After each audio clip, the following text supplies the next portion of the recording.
നാറാണത്ത് ഭ്രാന്തൻ ഒരു ദൈവഭക്തനും മഹാജ്ഞാനിയുമായിരുന്നു എന്നാണ് ഐതിഹ്യം. ഭ്രാന്തൻ എന്ന പേരുണ്ടെങ്കിലും അദ്ദേഹം ഒരുപാട് തത്വചിന്തകൾ തന്റെ കവിതകളിലൂടെയും പ്രവൃത്തികളിലൂടെയും ലോകത്തിന് നൽകിയിട്ടുണ്ട്.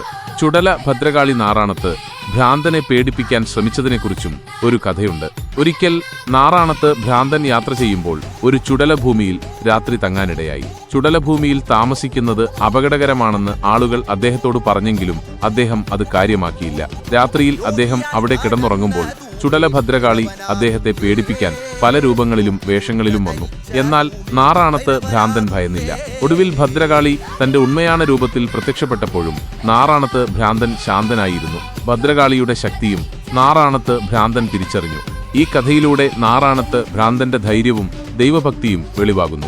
ഭയം എന്നത് നമ്മളുടെ മനസ്സിന്റെ ഒരു തോന്നൽ മാത്രമാണെന്നും ദൈവത്തിൽ വിശ്വസിച്ച് നല്ല കാര്യങ്ങൾ ചെയ്യുകയാണെങ്കിൽ ഏതൊരു പ്രതിസന്ധിയെയും തരണം ചെയ്യാൻ സാധിക്കുമെന്നും അദ്ദേഹം ഈ കഥയിലൂടെ നമുക്ക് കാണിച്ചു തരുന്നു.